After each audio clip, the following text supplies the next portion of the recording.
What's up, kinfolk? It's RJ Young. I am not on a step mill. Consider hitting the like and subscribe button because I upload a video every single day. So it's college football related, sports related. We have a good time. Today, you are listening to the live show. I'd like to thank all of you for coming through. We do this here thing on Mondays and Wednesdays at 3 o'clock Tulsa time. And on the rundown today, I want to talk about the NBA and what is left to be said about the Milwaukee Bucks and my Oklahoma City Thunder, as they're both, in a time of great change and great upheaval. I also want to get into, can there be another Clemson-like program to make the jump from mid-tier Power 5 player to absolute juggernaut Voltron? We are here to burn everything that you know and love about college football down. I want to talk a little bit about some recruiting stories so that the kids that watch this channel, which are primarily, 3, 4-star, 2-star even recruits, guys that want to play college football, big-time college football, have a little hope, and not just a little hope, but you also have some people you could point to that go from being average football players to quite literally the best football players in the history of the world. And I want to talk a little bit about quarterbacks. I want to talk a little bit about what it took for Spencer Rattler to end up at Oklahoma, and a very special segment near the end of the show that I have been looking forward to telling y'all about for some time. As I have said before, if you are the kind of person who is kind enough to leave a 5-star review on the RJ Young Show podcast, I will read it aloud on this here platform. And that's not a small thing to me, because I understand what kind of a chore it is if you have an iPhone or you listen to Apple Podcasts or you use whatever podcasting software you use to stream whatever it is you're listening to actually go and search the RJ Young Show podcast and actually go through the effort required to submit a 5-star review and then to write that review, because, I got into this thing to write. I know that a lot of other people did not necessarily get into this thing to write, and I don't take it for granted that you are taking time to write. So with that in mind, I do want to read at least one of those, because I got one of those since the last time we did this here thing, which, again, is not a small thing to me. So let's go. Actually, I don't want to hear myself talking right now. That's my intro. That was just going on over there, man. All right.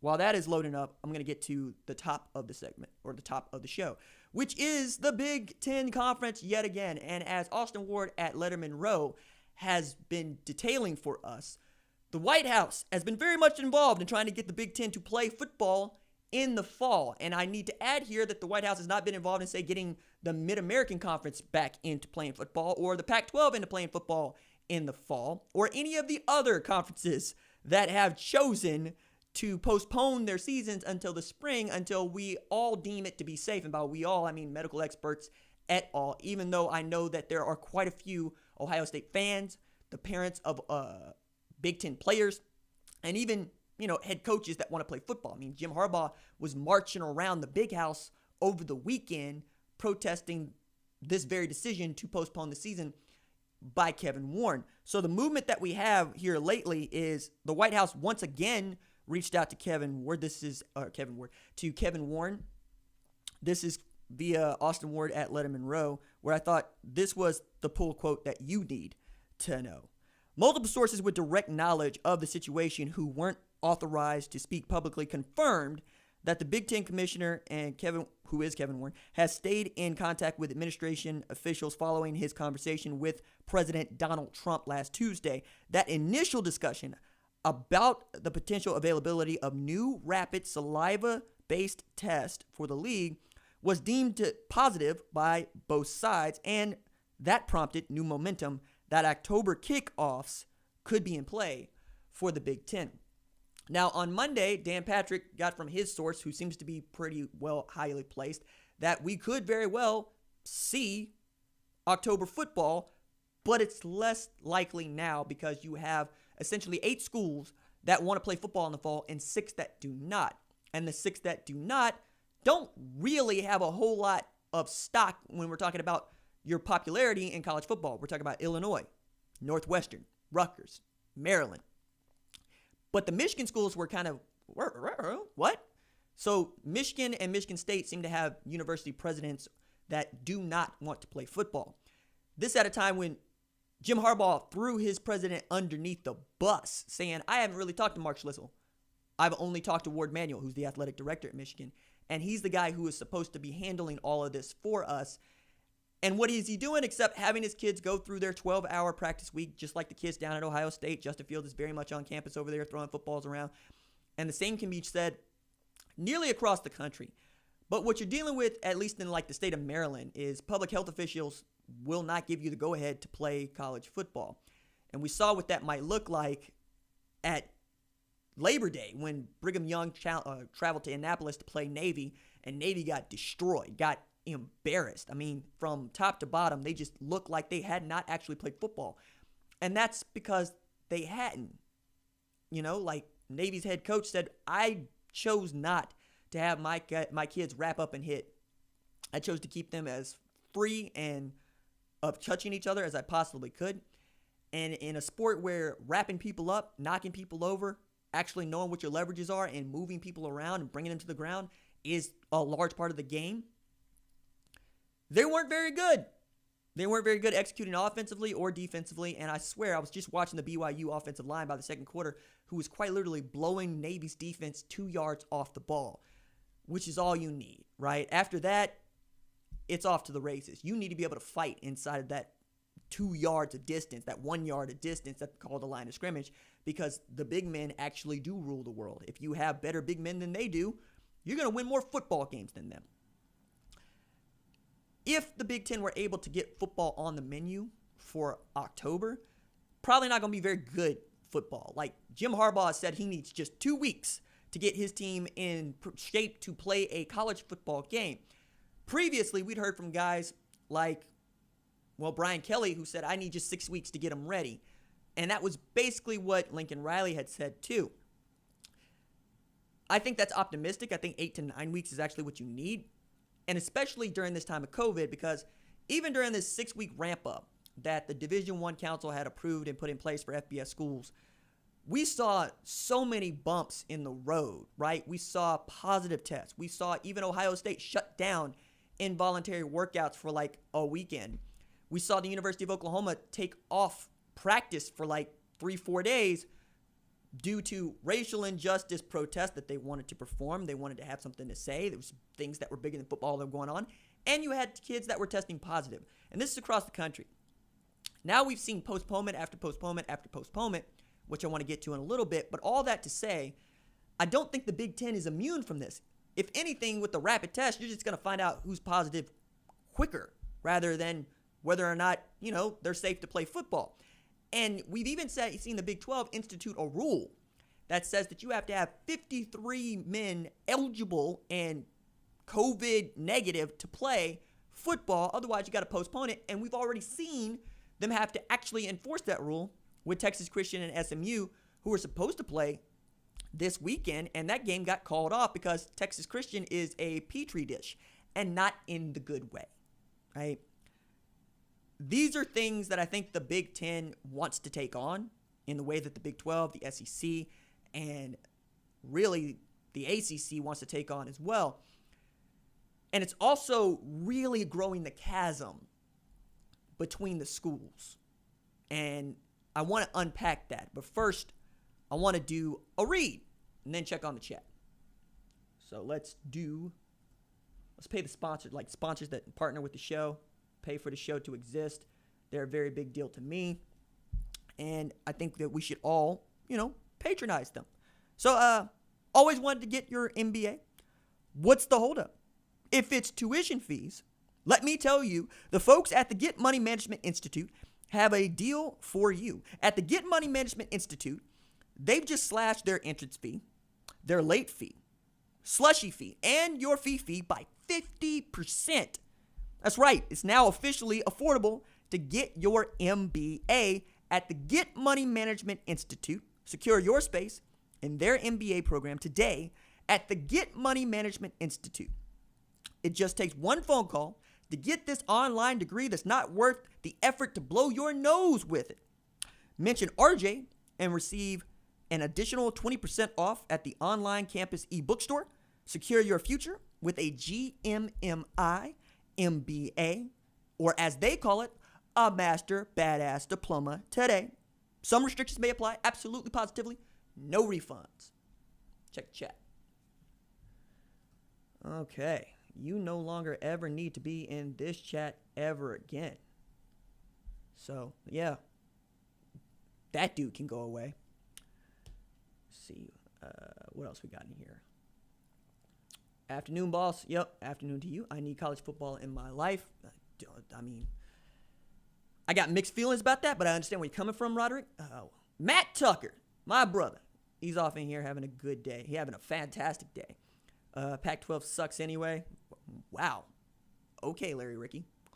Let's see what we got. Why is ESPN going crazy on Lincoln for not letting people know who got the COVID?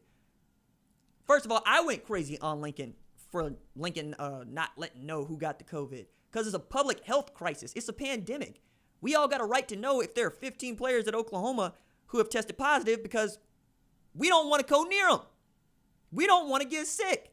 And more than that, if you can't keep the football players safe, you can't keep nobody safe because they're getting the best care of anybody on campus. And if you told me that you were creating a bubble and that the kids were safer on campus than they were at home and they still test positive, you suck at your job.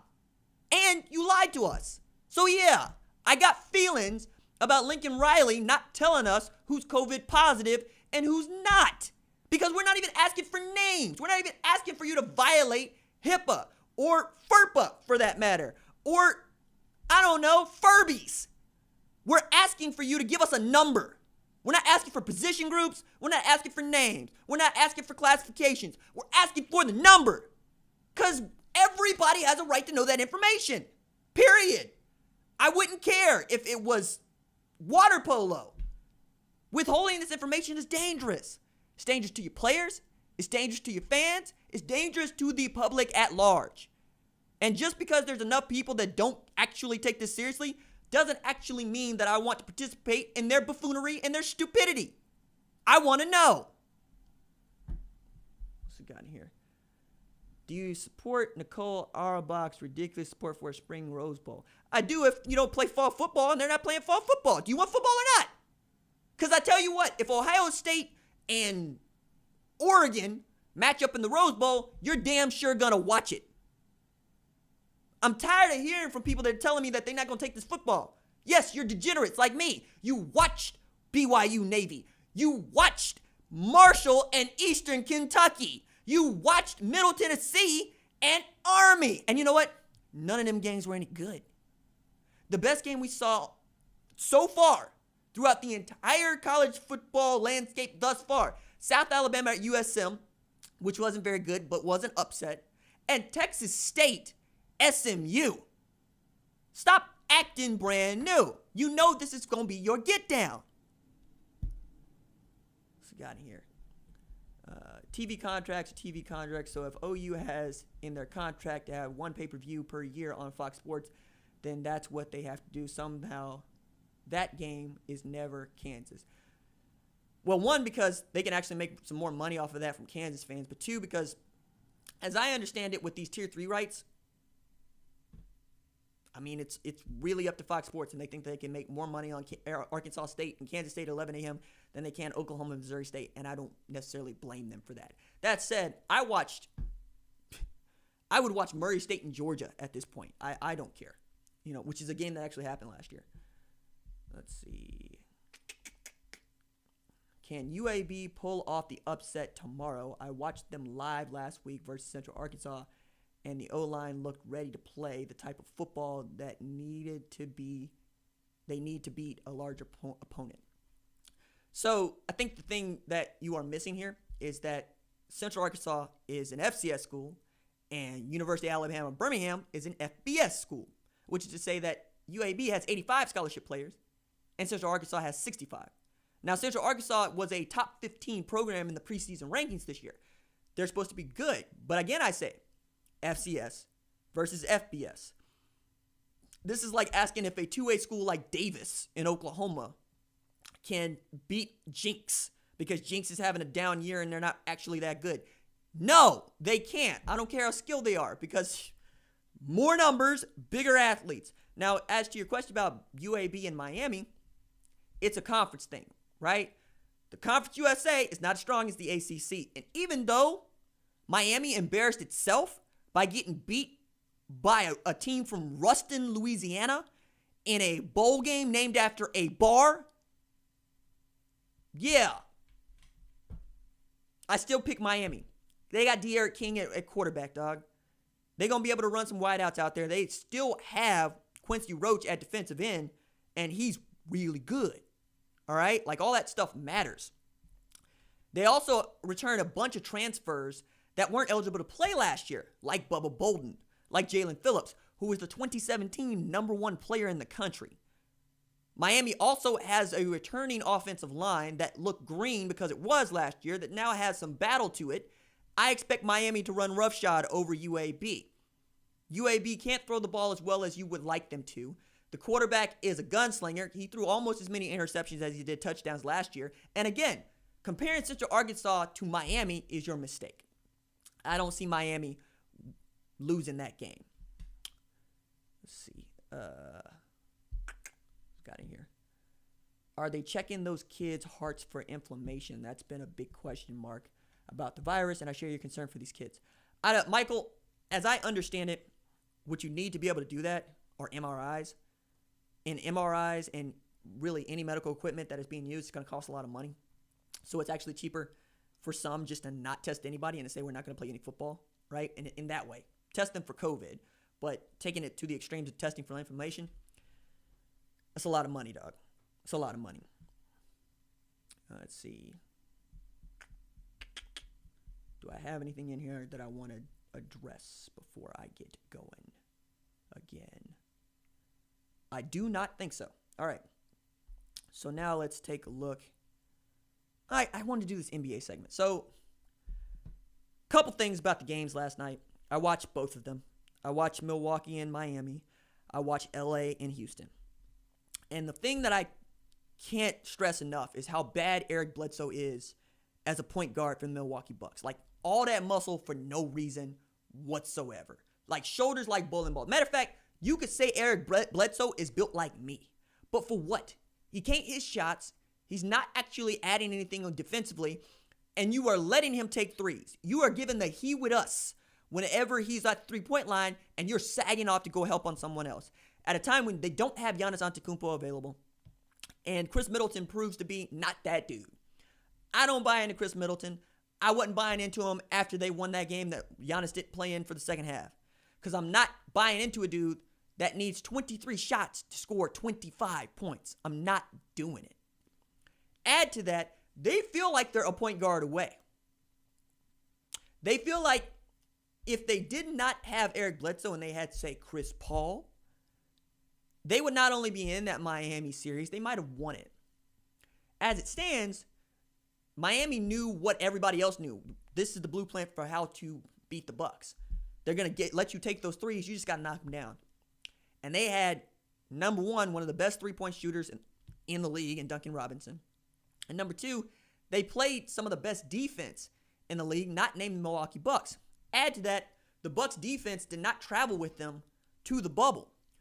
That's a team that gave up 101.6 points per 100 possessions that went to giving up like 115 against Miami. And then if I take a look at Bledsoe's numbers, it only underscores my point of just how bad he was in the playoffs, to say nothing of just how bad he is. So in the Raptors series last season, he had 10 points on 29% shooting and 17% from three. In the Heat series, he had 11.8 points, 33% shooting, 21% from three-point land. I am selling every last bit of Eric Bledsoe stock that I have. And if I'm trying to keep Giannis, and I'm trying to talk him into this max contract, I'm probably going to try to go up to Sam Presti and say, what do you want for Chris Paul? Because I know y'all want to get him up off your books. He's at $41 million next year and $44 million player option that he's going to pick up. He's owed $85 million over the next 2 years. And I would love to see him at OKC, but I understand if you're rebuilding, and they are, because Billy Donovan is gone, why would you want to keep Chris Paul around? Why would Chris Paul want to stay around? You have all of these draft picks. Sam Presti has always wanted to do what Danny Ainge has done, which is take all those draft picks and turn them into players. So if you could be the Boston Celtics on steroids in Oklahoma City, and you can add a young head coach to that, why not just try to ship Chris Paul to wherever Chris Paul wants to go? More to the point, if you can really go and pillage Milwaukee for their picks, all the better. Because Milwaukee has to win now. Like, Giannis has said everything but that he's going to sign the Supermax tender. And I don't think that he should. I think he should play it out. He's also said he's not going to force a trade, which I think we all appreciate him for, because we didn't like the way that went down with Anthony Davis. But if you are going to try to run it back, you can't run it back with Eric Bledsoe. I'm not going to offer a max contract to Chris Middleton at $178 million because he won one game without Giannis. And because Chris Middleton is not that guy. You also need a 3. So if you could keep Middleton and Giannis, and you could add Chris Paul, you have 3 shot makers. You have 3 guys that can get you a bucket. And you have an absolutely outstanding point guard in crunch time. You have what it takes to get back to the Eastern Conference semis. Do you have what it takes to win in the Eastern Conference semis? We'll see. Right? Because, like, it's going to be interesting what the Sixers do. Billy Donovan's up for that job. So is Ty Lue. But in regard to my Oklahoma City Thunder, I thought about this, right? Because we've been throwing names out this, and I did this on a segment last night. I know that there's a groundswell for Mo Cheeks, but I've seen Mo Cheeks as a head coach. I don't want to see Mo Cheeks as a head coach. I think he's a great number 1. I don't think he's a great head coach. I've seen what Monty was able to do. That was awesome. His Phoenix Suns are going to be good.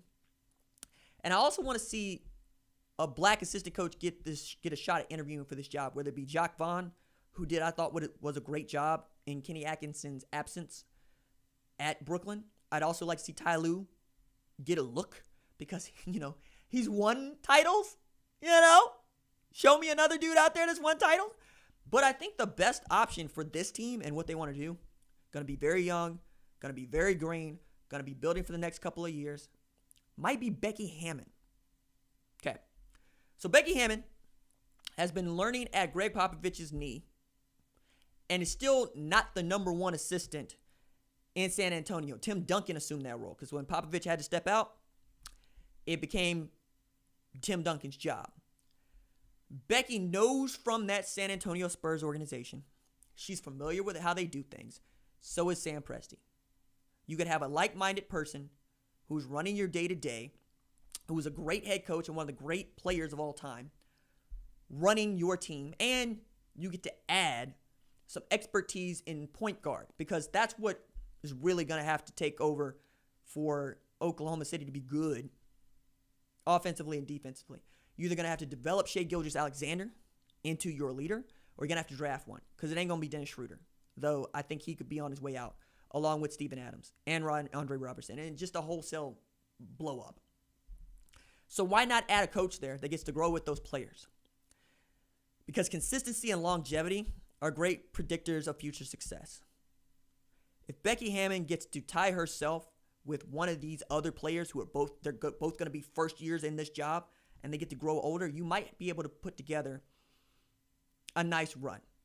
And I think that's all you can hope for as a small market team like Oklahoma City is a nice run. All right, let's check the chat.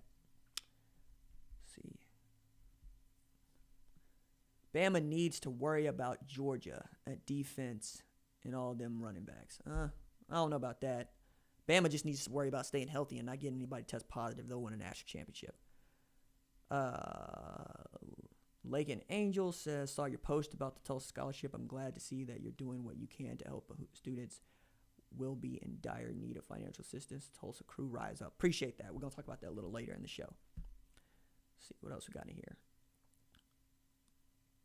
Jamie Newman is not playing football anymore. Like, why are we talking about him in the chat? Like, not college football anymore.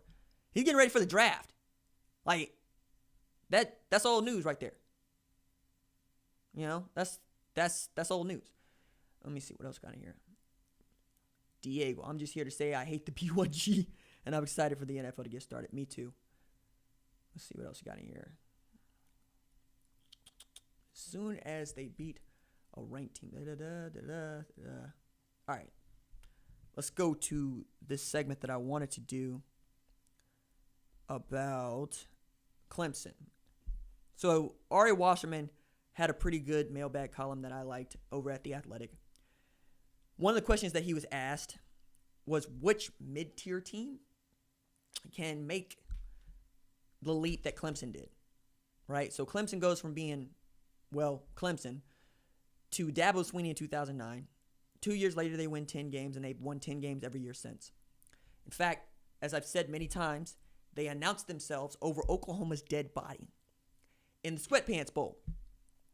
Since adding Brent Venables, they've been damn near unstoppable. First-round draft picks on both sides of the ball. 2018 defensive line got drafted. Damn near everybody in the first round, right? It's just stupid. So, which team, which program can do what Clemson has done since 2015? Okay. So, what do you need? You need a dynamic personality at head coach, and you need outstanding offensive and defensive coordinator, and you need everybody to stay together. Because what's underrated about what Dabo Swinney has been able to do at Clemson is making it work with Jeff Scott and Tony Elliott and Chad Morris and Brent Venables. To have the kind of run that Frank Beamer kind of had at Vatech, right? Where you just pump them in there. And I looked at North Carolina, I looked at Penn State, and I looked at Minnesota. All three have outstanding personalities at head coach.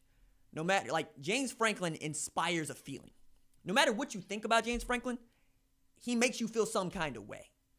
And that's what you need in your head coach to be able to recruit dynamically. You need to be able to piss people off and make people happy, no matter what you do. James Franklin can do that for Penn State and in the Big Ten particularly. I look at Minnesota, I see the same thing in PJ Fleck, right? There's some people that are here for row the boat. I'm not. But I cannot stress enough how hard it is to be PJ Fleck and win at Minnesota. He took a guy that he was recruiting to Western Michigan, made him the quarterback at Minnesota, and they went 8-0 for the first time since the 1940s last year. Add to that what they were able to add when Antoine Winfield Jr. on the defensive side of the ball. They had outstanding wide receiver play. And they're right there in the thick of it in the Big Ten West. Matter of fact, if you were picking, you would put Wisconsin just ahead of Minnesota right now, which is saying a lot. The reason I put North Carolina ahead of both Penn State and Minnesota in this discussion is because of Mack Brown. Mack Brown won a national championship. And when Mack Brown has had outstanding coordinators, his teams have been some of the best in football. When they had them, they had them. And look at how Mack Brown has been recruiting since arriving at North Carolina. Big win. First thing he does when he gets a job at North Carolina, flips Sam Howell from Florida State. Flips him in such a way that others come with him. Watch Sam Howell, 3,800 yards passing, 38 touchdowns, a record for freshman quarterback. North Carolina was within 1 point of beating the national runners-up in college football last year. Jay Bateman was the defense coordinator at Army at 2018. That Army team traveled to Oklahoma and forced Kyler Murray and an offense that averaged 48.4 points per game into double overtime in a 28-21 win, again, in Norman. Jay Bateman did that with a bunch of Army officers. Offensively, Phil Longo coming from Ole Miss to take that job. Phil Longo is so highly regarded that Mack Brown went to Lincoln Riley, who is the offensive guru of today, and said, "Who do you like most? which offensive coordinator do you like the most? Riley said Phil Longo at Ole Miss, but I don't know if you can get him. Max said bet. So he hires Jay Bateman and Phil Longo and says, boys, let's go recruit. Then he adds Dre Bly, a former player of his, an All-American and an All-Pro as his cornerbacks coach. Dre Bly and Mac Brown not only went and got the number one cornerback in the 2021 class, they were able to get him to reclassify to join them this year so he can play some football at UNC. They add Desmond Evans, right? They have a preseason All-American at middle linebacker. They're going to be great. Can they get past Clemson? We'll see, right? But I would not be surprised or shocked at all to find out North Carolina stomps a mud hole in Notre Dame and walks it dry. They could be that good. I think that North Carolina has the best chance of any team in America right now that has not won a conference championship or played in a conference championship game in the last 5 years to legitimately challenge for a national championship. Especially take a look at the way that they've been recruiting. Flipping Drake May from Alabama cannot be undersold. Okay? You don't flip the quarterback commit at Alabama at North Carolina. It just don't happen. I don't care if he has a legacy. It's real difficult. Matter of fact, Nolan Rucci committed to Wisconsin yesterday. His daddy played at Penn State. Okay? Just don't happen. So I think as we continue to look at teams that can challenge Alabama, Clemson, LSU for a chance at college football supremacy, people are going to start paying more attention to the Tar Heels. I'm very, very excited to watch Tar Heel football this year. All right. Check chat. Do another segment here. Do a read. Let's see what we got.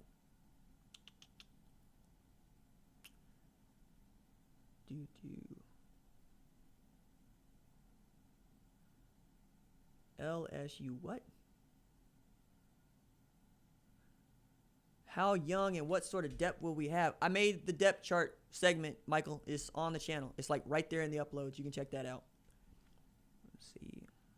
Silence of the Big Ten is deafening. Did that.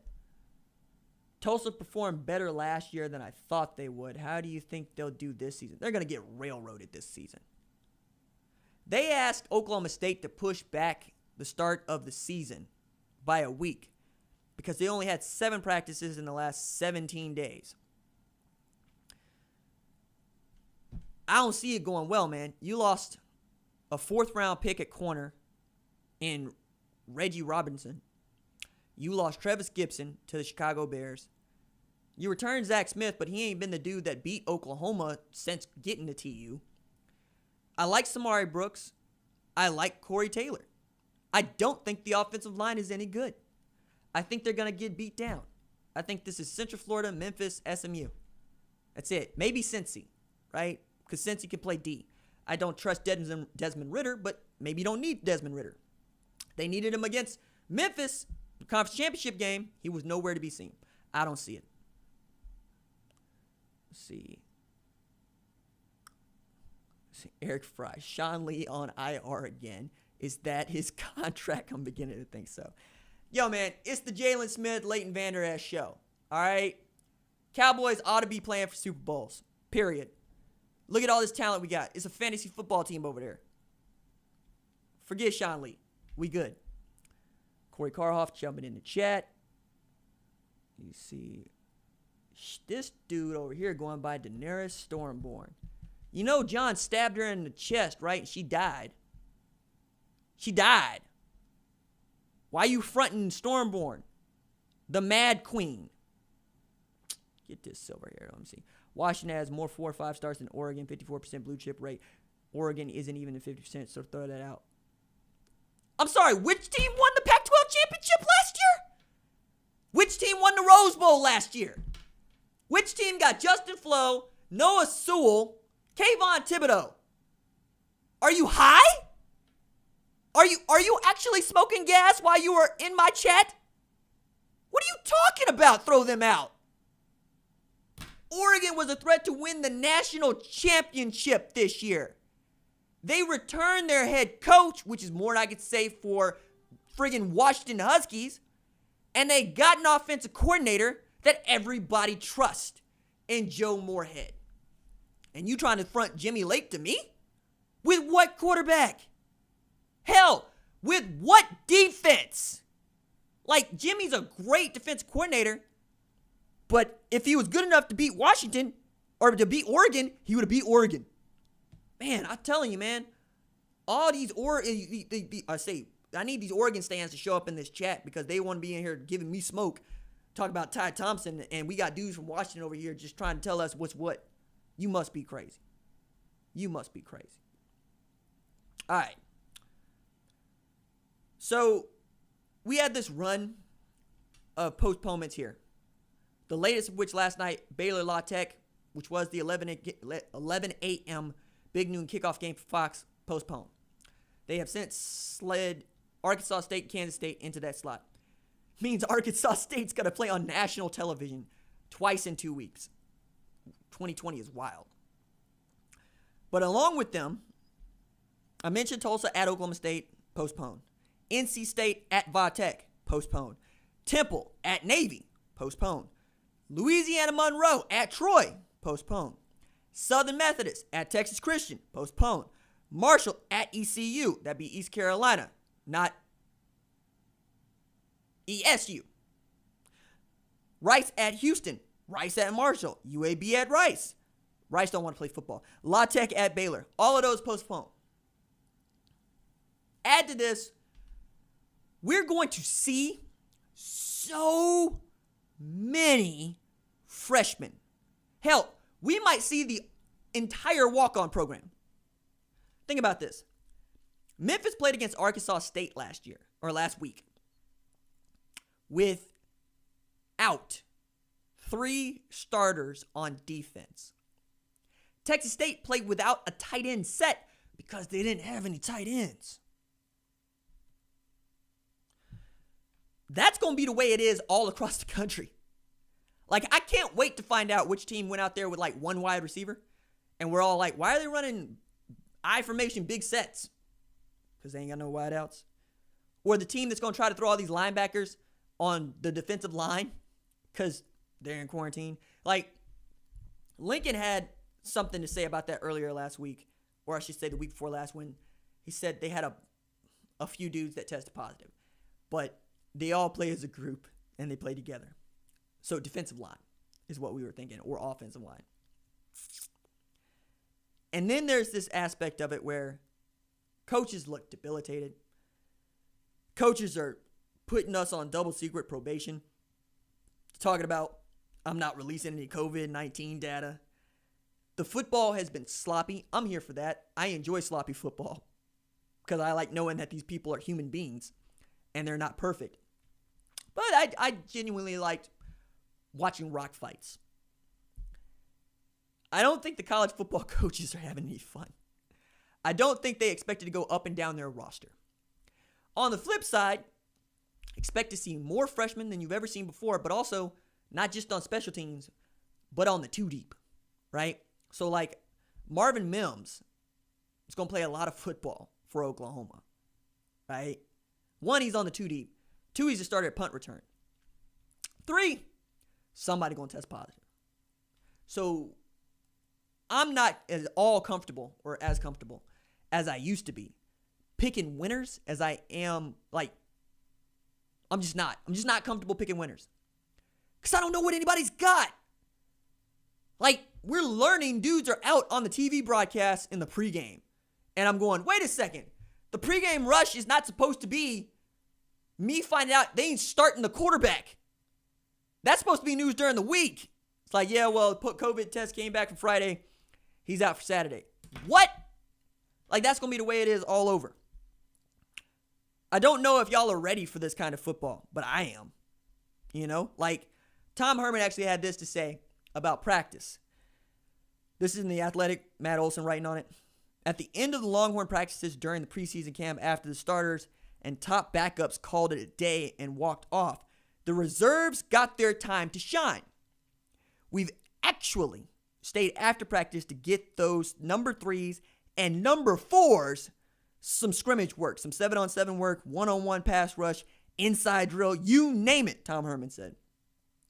Those guys whose names don't show up on the depth chart at Texas, they're getting more reps and more attention than ever before. Last season, Herman's team dealt with enough injuries that 36 different players earned starts. This year, there's no telling what that number could be.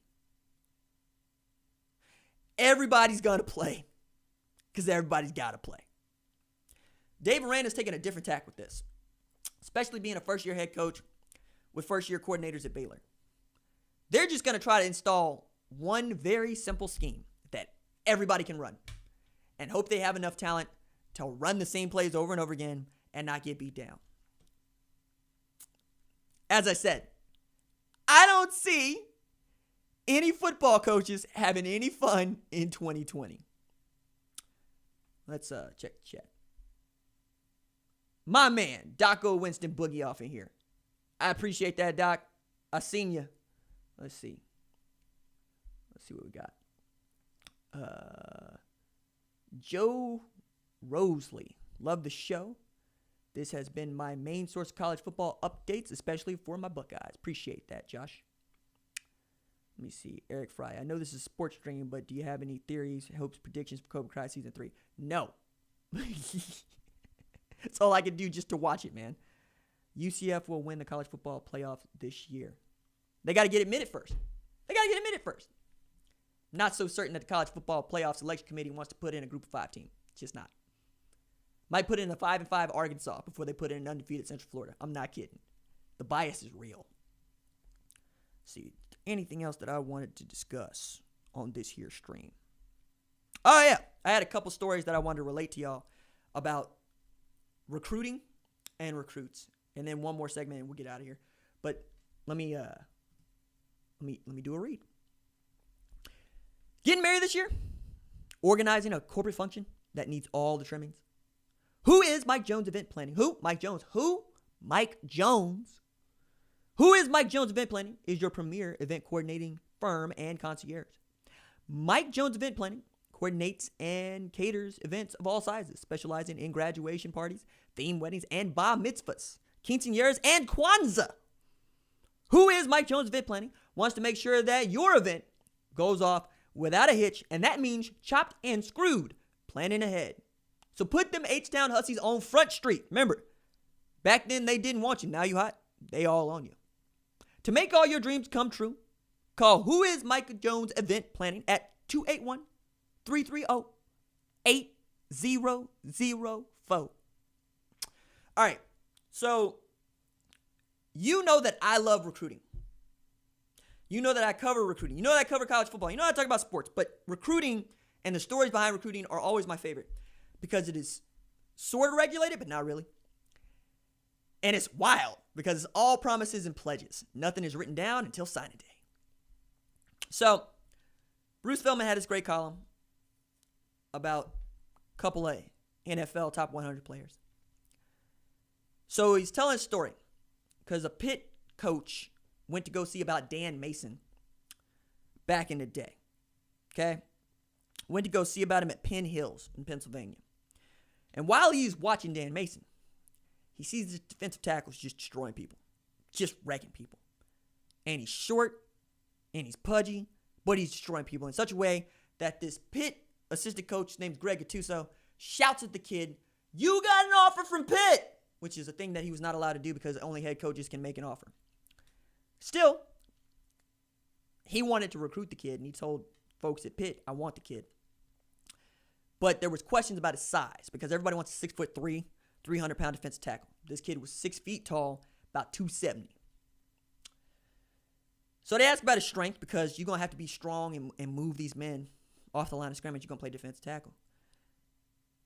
And he's walked through the weight room because he heard that this kid was in the weight room getting it up, getting work in. And he sees 315 on the bar, on bench. And he sees his legs are up and crossed. And he's just pumping them out, talking about, "What's up, coach? How you doing?"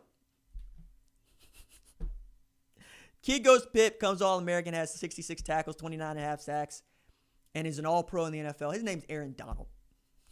He was a 3-star recruit. His only Power 5 offer other than Pitt, Rutgers. Tell you another story about a 3-star recruit. So a wide receiver coach at this Power 5 school called Louisville is sent to South Florida to recruit. He's from there. He played at Miami. Played with Gino Torretta. Played with Dan Marino. He's a great wide receiver. Now his name is Lamar Smith. Lamar got a call from his former head coach in high school, Robert Swain, said, I got a kid down here who might be the best athlete I've ever seen in my life. Best athlete I've ever coached. Said, oh yeah, I'll take a look at him. Sees the kid's playing quarterback, can absolutely spin it. Is destroying people. So he brings the dude back, his film back, to Bobby Petrino, who's the head coach, and Garrett McGee, shout out OU, who's coordinator. And he says, I think you guys ought to take a look at this dude for quarterback. And Bobby Petrino and Garrett McGee don't want to hear nothing about no quarterbacks from no Lamar Smith. You sit down in South Florida, bring us back some offensive linemen and some skill players. Not no quarterback. We do the quarterback recruiting. Lamar Smith's like, yo, man, I played with Dan Marino. I played with a Heisman winner. You trying to tell me I don't know quarterbacks? Well, Lamar Smith basically got to stand on his desk to get Bobby Petrino to watch Lamar Jackson's huddle film. And in that huddle film, Bobby Petrino says, okay, he can spin it. They offer him. And, of course, Lamar commits. But at the time, it was soft. Florida State wanted him. They didn't know if they wanted him quarterback or wideout. Miami wanted him, but they wanted him to back up Brad Kaya. Remember how trash he was. And Lamar Smith looks at Lamar Jackson and says, yo, man, just come to Louisville, play quarterback. But while he's saying that, Bobby Petrino is trying to talk Lamar Smith into talking Lamar Jackson into decommitting because he wasn't sure. Lamar Jackson goes to Louisville, destroys people, destroys everybody, becomes only the second player ever to win unanimous MVP by vote, and is perhaps the best or second best player in the National Football League. Even Bobby Petrino had to be convinced. Lamar Jackson, 3-star recruit. You know who else is a 3-star recruit? Michael Thomas. You know who else was a 3-star recruit? Russell Wilson. You know who else was a 3-star recruit? Pat Mahomes. Kiddos, fight for it. Nobody knows nothing. Fight for it. Keep fighting. If you got to take it out on a recruiting analyst later, great. We love being wrong. Fight for it because you're worth fighting for. If Aaron Donald didn't get looks, nobody's guaranteed looks. If Pat Mahomes got passed over for every Power 5 school except Texas Tech, nobody knows nothing. Hell, coordinator at North Carolina didn't want Russell Wilson. That's why he ended up at NC State. Football is about numbers and its chance, but control what is within your control. Go to work. Don't worry about what you're not getting. Be ready to go when it's time to go. Okay. I want to do a very cool segment now, but I want to get to this chat that I skipped first because I just remembered. My bad. There was a chat in here and it has disappeared, so I got to find it.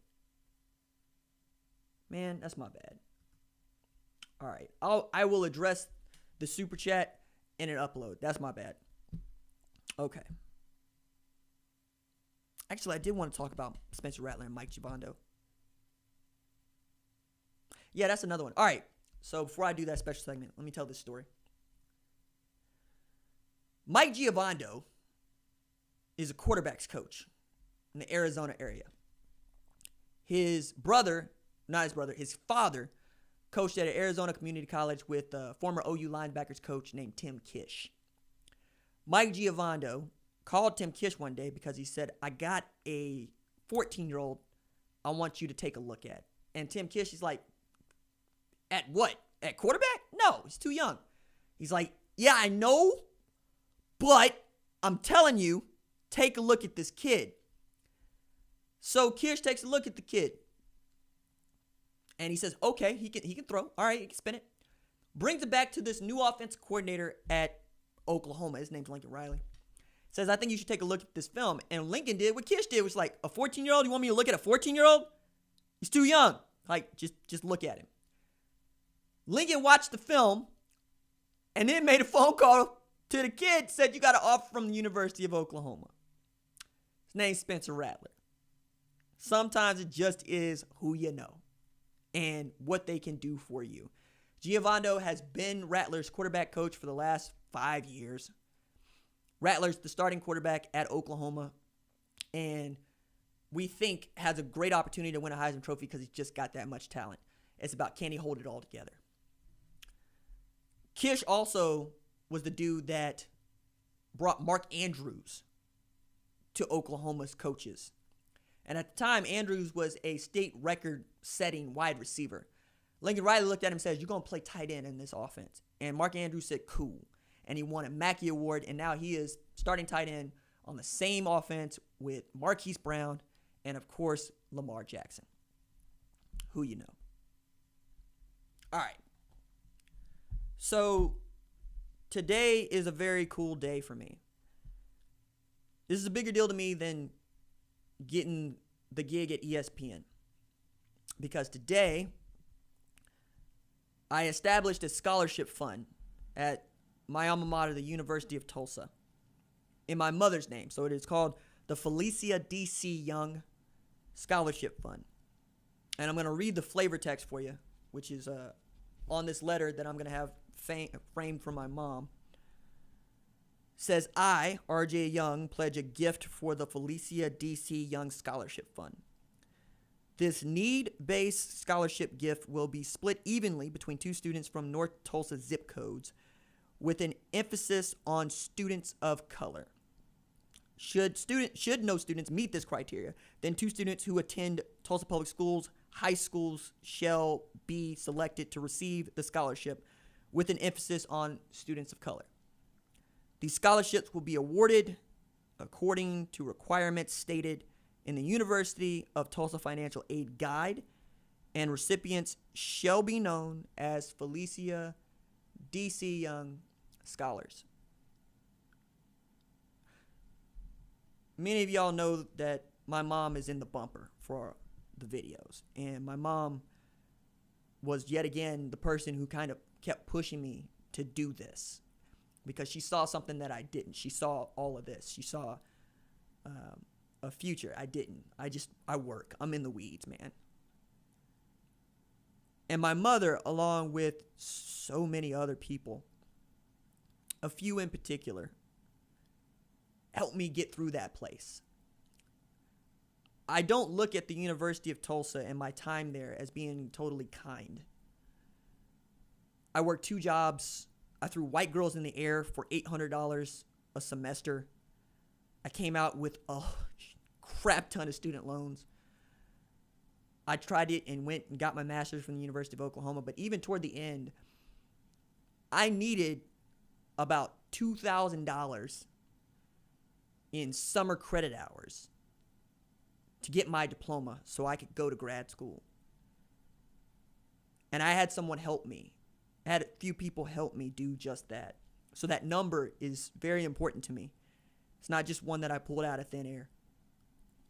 And my hope is to do this every year. And at some point to try to get you all involved so that we can send as many kids as want to go to TU as possible. Because I'm a Tulsan. I'm a TPS kid. I know what it looks like and how it feels north of 51st Street, north of Admiral. I attended Booker T. Graduated from Memorial. I attended Booker T. Earl Johnson walked into Booker T and recruited me to TU. I wasn't going to TU. I didn't want to go to TU. I was thinking of going to the Naval Academy, my mom's alma mater, Southern Miss, any number of places, but TU was not on the list. But I went, and my mother helped me graduate. And if I can do a little bit to help other kids who look like me and are from this city graduate from TU, I'm gonna. And the reason that this is a bigger deal to me than the ESPN gig, than any other cool stuff that has happened for me in the last 3 years is because this is a statement of bucket list item for me, is to be in a position to give this. It is a gift. And for those of y'all that just watch this channel, you help me do that. So even when you disagree with me, even when folks are nasty in the comments, you're helping. You're putting kids through school.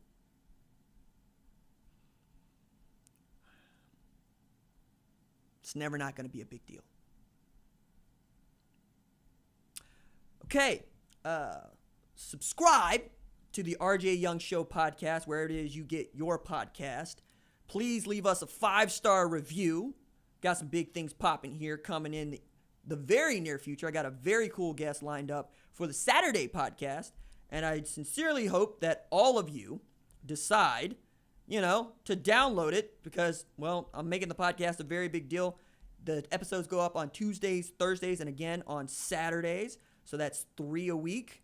Let me see if I can't find this review so that I can read it, because only one person left a review. So one person gets their review read. If there were like 15, I would read 15. That's how important it is to me. Okay. Let's see. This one comes from Brandon19G. Your Brew McCoy video was the first one I watched. Ever since then, I've been hooked. I'm also a member of the YouTube channel, and that shows how invested I am into the show. I love all the content that you put out, especially when it's about my Texas Longhorns. Check that out. Appreciate you, RJ. Keep up the good work, man. One love. I appreciate you, Brandon. Now I got to do and break down the Texas depth chart, because now I have reason to. It's like when people tell me that they're a fan of whatever team, I feel like now I have a good excuse to go and look up that team. Like I had somebody jump in there to tell me they're a Michigan State fan. And I was like, cool. Now I have reasons to talk more about Mel Tucker and Scotty Hazelton. And I had a dude not too long ago tell me he was a Wisconsin fan. So I made that Nolan Rucci recruiting video for that person. So please, in the comments, tell me, who's your squad?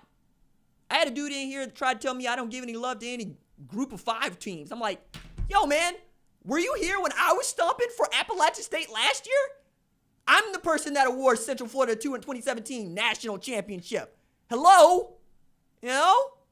Just check my library. Check the record. All right. That is going to do it for me. I appreciate y'all for being here, and I will see you in like an hour. Doses.